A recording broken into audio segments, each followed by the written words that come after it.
Assalamualaikum warahmatullahi wabarakatuh. Selamat siang sahabat Depati. Kembali lagi dengan podcast Depati bersama saya Dr. Anabella yang menjadi host hari ini. Sebelum memulai podcast, izinkan saya untuk menyampaikan pantun terlebih dahulu. Ada timur, ada selatan, ada barat, ada utara. Selamat siang kuucapkan untuk sahabat Depati semua. Hari ini kita kedatangan narasumber, yaitu adalah Dr. Edi, spesialis anestesis. Selamat siang dok, gimana kabarnya dok hari ini? Alhamdulillah baik. Alhamdulillah baik ya dok. Dok boleh disapa dulu dok? Baiklah, terima kasih Dr. Bella. Saya panggil Dr. Bella ya. Iya dok. Nah, jadi pada kesempatan ini kita akan melanjutkan acara, mungkin sudah beberapa hari ya, acara podcast kita. Dan pada hari ini yang kita bahas adalah tentang jalan napas sulit atau difficult airway. Dan yang akan kita bahas adalah tentang suatu penyakit yang memang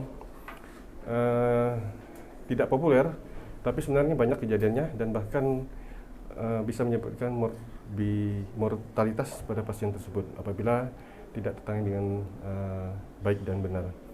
Baik dok. Ya. Jadi siang hari ini kita akan berbincang-bincang mengenai jalan nafas sulit atau difficult airway yang menjadi berhubungan dengan penyakit yang disebut sebagai obstructive sleep apnea ya dok. Ya, betul. Untuk obstructive sleep apnea ini kan mungkin terminologinya masih jarang ya dok didengar di masyarakat. Bagaimana, kenapa dokter ingin mengangkat topik ini dok sebagai bahan podcast kita hari ini? Ya, terima kasih Dr. Bella. Ya memang ada yang melatar belakangi saya untuk mengangkat topik ini.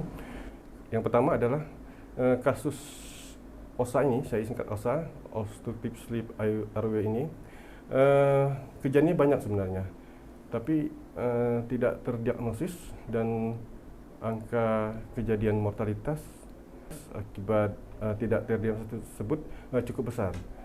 Dan kadang-kadang sampai kejadian pun tidak terdiagnosis, sampai misalnya pasien tersebut sampai meninggal atau apa.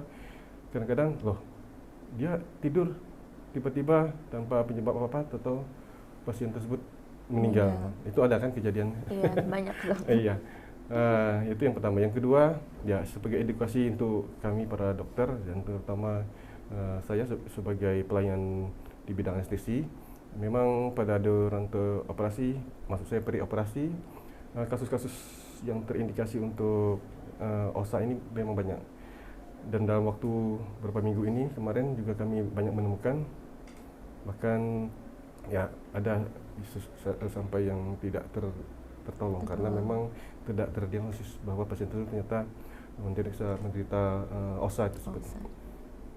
Ya begitu, sebagai latar belakang kenapa saya memilih topik obstructive airway ini. Obstructive airway ya dok. Boleh dok diberikan sedikit dok, sebenarnya apa sih dok OSA ini sebenarnya? Ya, sebenarnya OSA ini suatu penyakit kronis di saluran napas pada pasien tidur dengan karakteristik atau bisa dianggap sebagai tanda-tandanya itu adanya obstruksi jalan napas waktu tidur sehingga pasien tersebut mengalami apnu atau hipopnu. Kemudian kalau diterminologikan lagi atau didefinisikan lagi apa itu dimaksud dengan apnu? Apnu adalah berhentinya napas inspirasi, jadi aliran inspirasinya yang tertutup lebih dari 10 detik atau lebih. Sedangkan hipopnu itu adalah berkurangnya aliran inspirasi sampai dengan 30% atau lebih, dan disertai oleh keadaan yang dehidrasi pada pasien tersebut. Nah, kalau sudah ada tanda-tanda dehidrasi, biasanya berlanjut dengan gejala-gejala lain seperti adanya fragmentasi tidur. Jadi tidur pasien itu sering terbangun gitu. Jadi dalam beberapa jam dia sering terbangun. Jadi kadang-kadang nyambung mimpinya. Kemudian ada gejala dehidrasi. Kemudian pasien juga akan mengeluh mengantuk yang sangat sepanjang siang, begitu. Kemudian, ada hal yang menarik di pasien ini. Sebenarnya pasien ini kalau seandainya tidak tertangani akan berlanjut ke hal yang tidak baik, misalnya di kehidupannya Jadi aktivitas atau produktivitas kerjanya juga terganggu. Kemudian bisa misalnya dia seorang sopir atau seorang pilot ya, itu akan mengganggu sekali itu. Maka kecelakaan akibat kerja itu meningkat misalnya. Jadi akan kecelakaan lalu lintas, akan kecelakaan kerja pada pasien tersebut akan meningkat.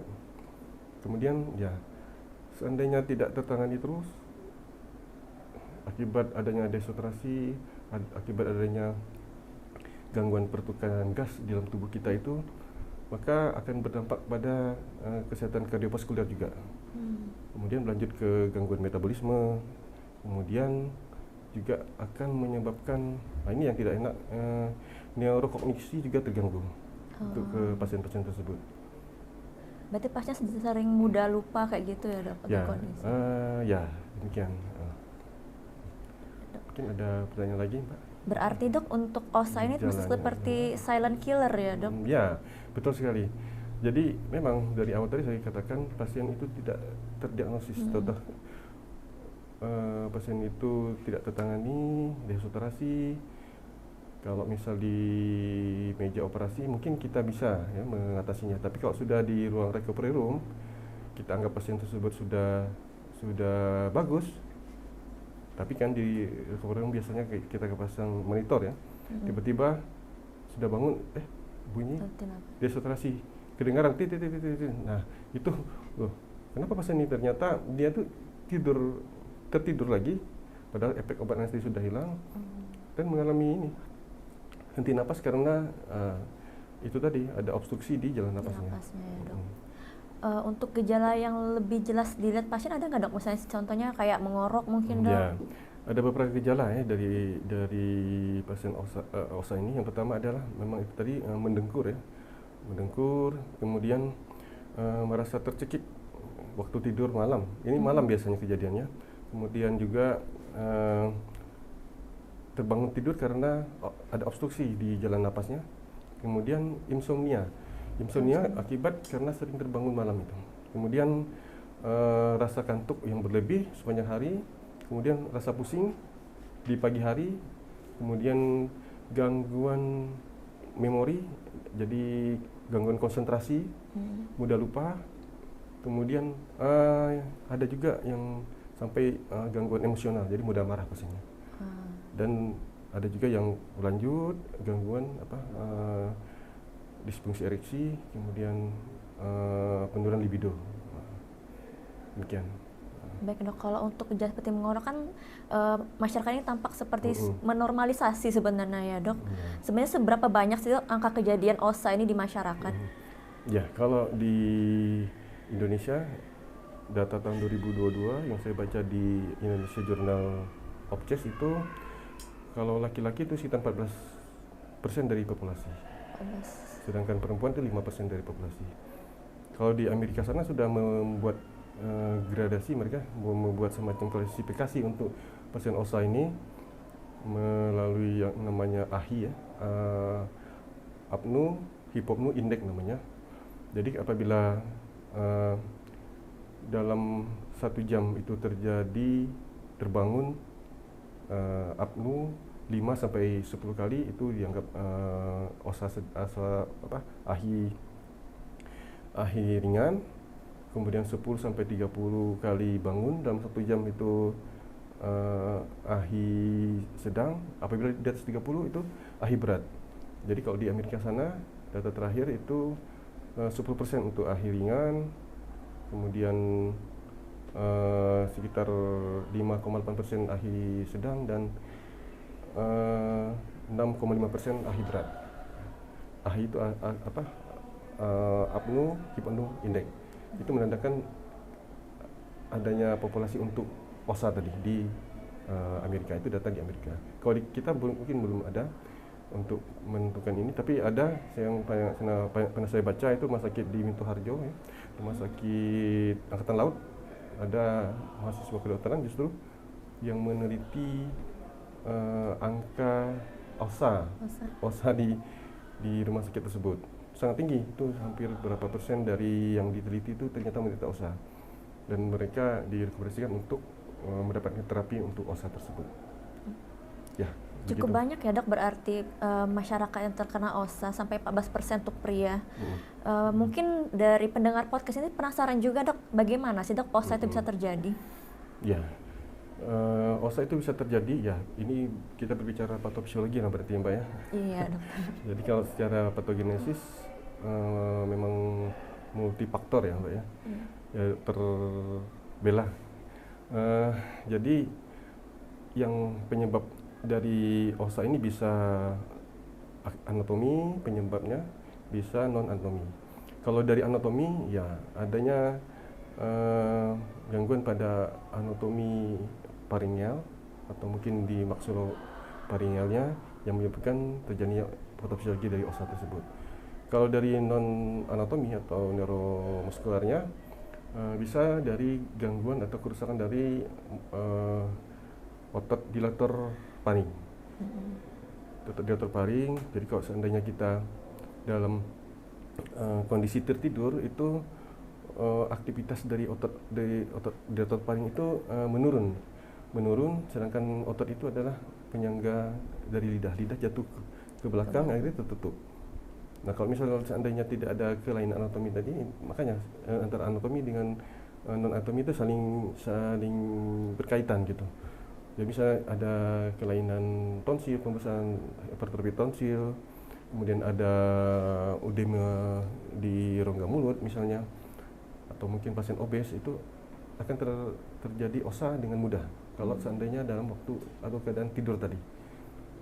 Nah, kemudian selain itu seandainya dibiarkan terus, itu akan menyebabkan keadaan yang lebih buruk lagi.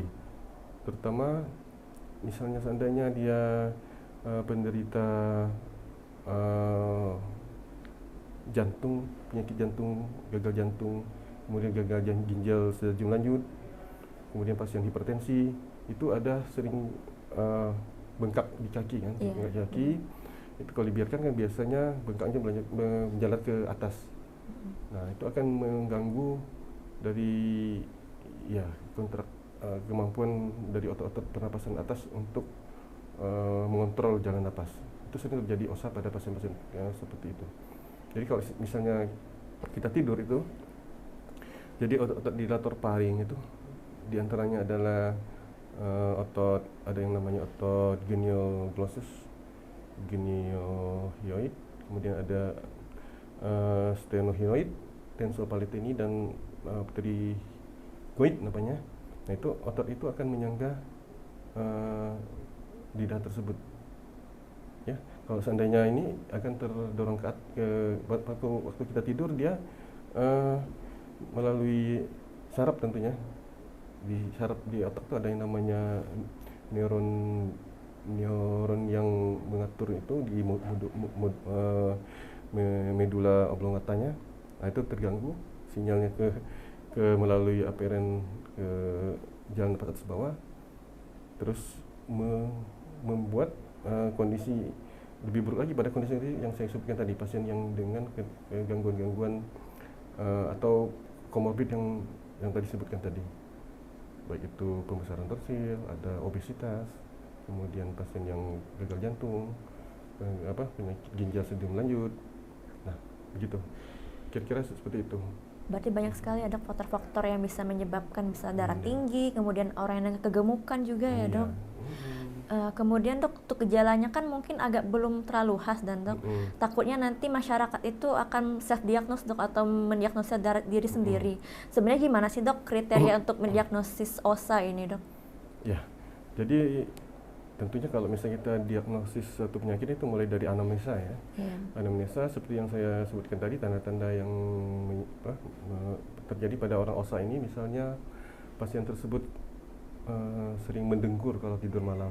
Kemudian pasien tersebut sering pusing pada pagi hari.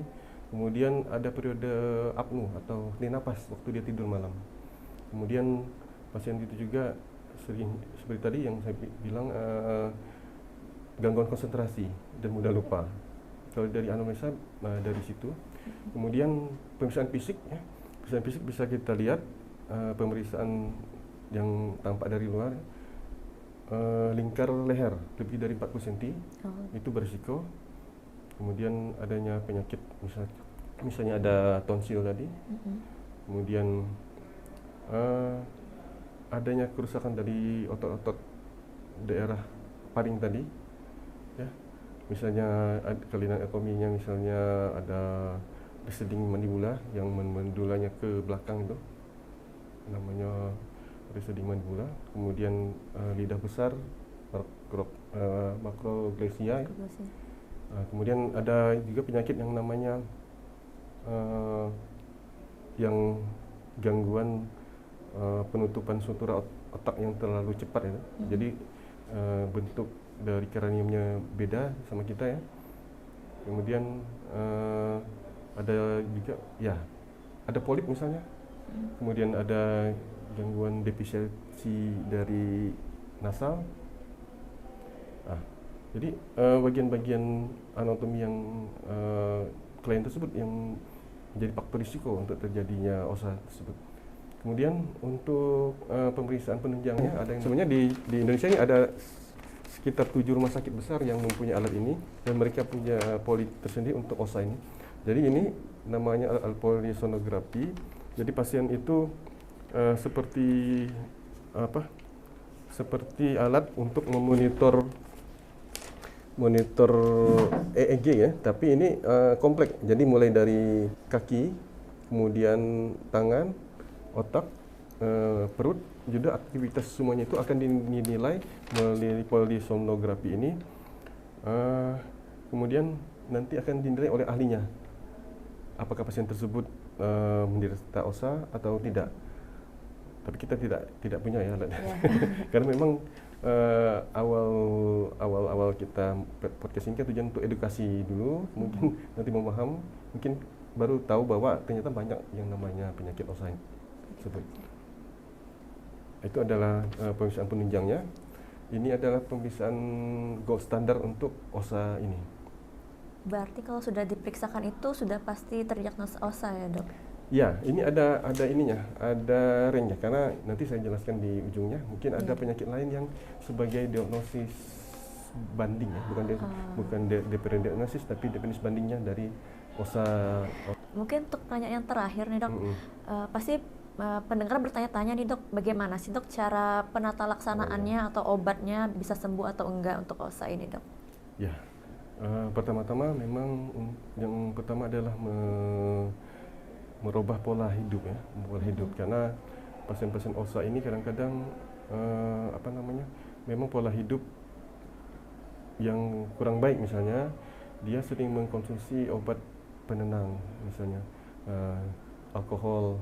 Jadi kita harus menghindari obat tersebut, karena obat tersebut akan memacu terjadinya gangguan di saluran napas, ya. Apabila kita terlalu sering memakai obat tersebut, jadi kemampuan otot-otot kemudian saraf untuk patensi jalan napas itu terganggu. Kemudian tidur, ya, kalau memang dia penderita OSA, tidur tidak boleh telentang, jadi harus miring atau tengkurap. Ya, kemudian mengurangi berat badan, ya, badan. Setelah melakukan perubahan pola hidup, kemudian ada terapi untuk gold standarnya, itu yang namanya CPAP, ya. CPAP itu. Jadi continuous positive airway pressure. Nah, seperti ini. Ini namanya alat CPAP ini. Seperti ini. Nah, ini saya ambil dari sebuah rumah sakit, ya. Dan memang perawatan penanganan OSA ini di rumah sakit besar di Jakarta atau di Jawa itu sudah ada, sudah banyak, ya. Jadi CPAP ini dia mengalirkan udara pernapasan secara terus-menerus, sehingga akan tetap membuka jalan napas, patensi jalan napas terjaga. Jadi pasien tersebut akan selalu mendapatkan asupan oksigen tekanan tinggi, ya. Jadi untuk kemungkinan terjadinya obstruksi jalan napas itu kecil. Walaupun mungkin ini ada persentase keberhasilannya, ya. Tapi ini sudah ada gold standar untuk terapi OSA ini. Selain memang ada semacam mandibular spin, ya, untuk menekan mandibula. membuka mulut itu ada alat tertentu ya untuk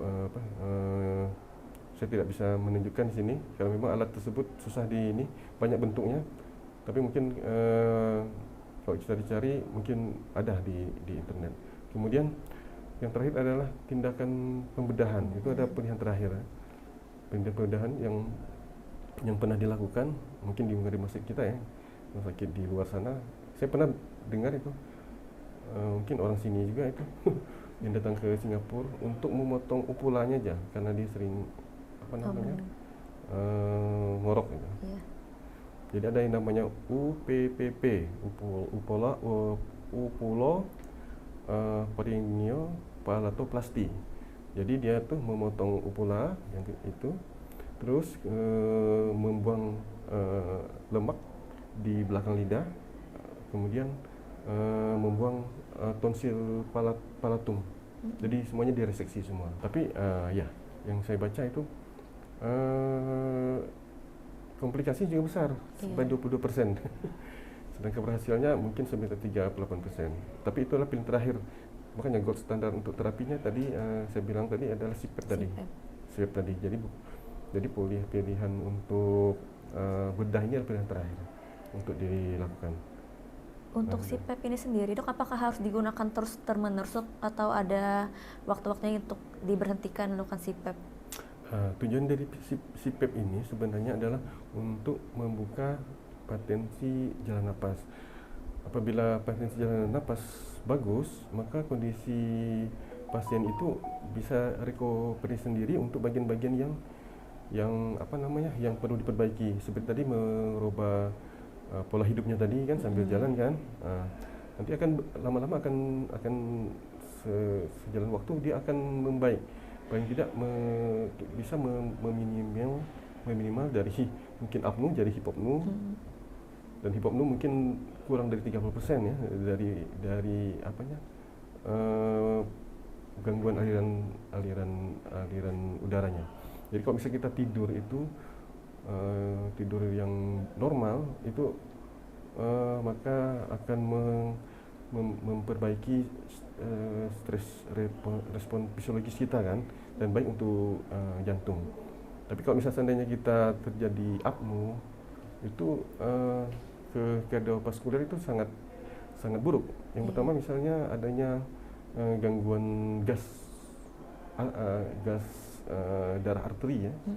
Kemudian terjadi hipoksia, kemudian ada fluktuasi dari PCO2-nya juga. Kemudian juga ada seharusnya kalau misal kita tidur normal itu bisa menekan simpatis, ini justru mengaktifasi simpatis. Dan kebaliknya menekan parasimpatis. Jadi pasien itu tekanan darahnya tinggi jadinya, nadinya juga tinggi. Kalau nadi tinggi, tekanan darah tinggi, untuk otot-otot jantung tidak bagus, bisa menyebabkan impak miokard. Jadi memang dari harapan dengan ada CPAP tersebut, pasien tersebut secara imunitas juga membaik, kemudian oksigenasi secara metabolisme juga membaik, kardiovaskulernya juga membaik, dia bisa memperbaiki sistem aliran darah otaknya. Kemarin sering lupa jadi nggak lupa lagi. Ya demikian, mungkin seperti itu. Tidak lupa maksud saya. Ya sudah. Tentang diagnosa bandingnya dari penyakit ini, ada yang namanya CSA, Central Sleep Apnea dengan narkolepsi ya. Kalau Central Sleep Apnea ini biasanya mengenai umur tua ya, di atas ada yang mengatakan di atas 50 tahun, tapi ada data yang mengatakan di atas 40 tahun sampai 60 tahun. Itu memang beda dengan OSA. Kalau OSA itu kan problemnya ada obstruksi. Kalau ini memang problemnya dari otak. Jadi mungkin ada kerusakan dari otak, bisa karena penyakit stroke atau mungkin penyakit itu tadi kardiovaskuler, gagal jantung yang oksigenasi ke otaknya memburuk. Kemudian orang yang tinggal di tempat yang tinggi, misalnya biasa yang tinggi. Nah itu bisa menyebabkan CSA tadi. Gejala dari CSA ini orang itu sering mengantuk yang luar biasa. Jadi sewaktu-waktu dia tiba-tiba tidak ada waktu, tidak ada tempat dia mengantuk. Mirip sama ya, dengan narkolepsi tadi. Kalau narkolepsi tadi ada semacam